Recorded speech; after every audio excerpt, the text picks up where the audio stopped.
Deepti Laurent joins me on the set for a look at the papers today. Hi, Deepti. Hi, Jeannie. Lots of focus here in France on Vincent Lambert. Now, Vincent Lambert is a real symbol here in France, a quadriplegic who's been in a vegetative state for 10 years and whose life support's being turned off today. That's right. French doctors have begun withdrawing his life support for Vincent Lambert. He's a man whose case has been central to the right to die debate in France for, as you said, over a decade. The 42-year-old has been a quadriplegic since a 2008 car accident. He's being kept alive with intravenous food and water. His family had fought over his care, which is why his case became so high profile. His parents advocating that he stays alive, while his wife calling for his feeding tubes to be removed. It's a really difficult, harrowing case that even went as high as the European Court of Human Rights, which then upheld the French ruling that his life support should be taken off.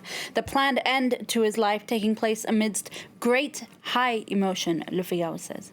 This June 4th is going to mark 30 years since the Tiananmen Square massacre, when the Chinese government brutally repressed a student revolt. That's right. And before that anniversary, Libération, the French paper here, is speaking of another anniversary, that of May the 19th, 1989. That's the moment when then Chinese Prime Minister Li Peng called in the army to deal with the swelling numbers of student protesters. It was, in a way, the beginning of the brutal crackdown. It was a decision that led to the brutal crackdown on June the 4th.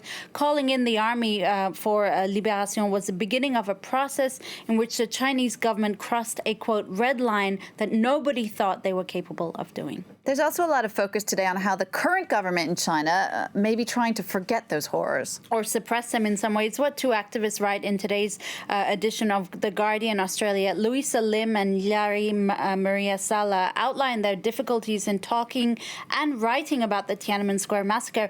They say just the very fact of talking about it sometimes tips them over into activist category. I quote, "With politics firmly in command over history, almost every aspect of China's past risks becoming a battlefield."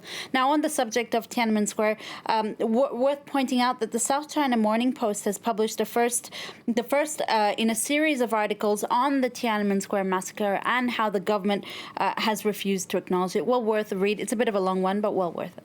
Let's head into the world of fiction now, Deepti, and you've got some reactions from the very last episode of Game of Thrones last night. That's right. Everyone's got something to say about it. Slate actually took a pretty interesting angle. They asked two so-called Game of Thrones virgins to review the last episode, having never seen any of the 8 seasons before.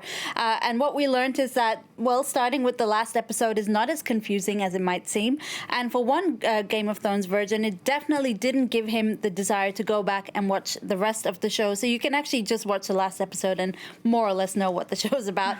Those who did watch the show had a lot to say about it. Let's show you some tweets. This year's are somehow seeing a premonition about the Democrat primaries in that finale, while another apparently is so overwhelmed with the ending that he simply regrets owning a television in the first place.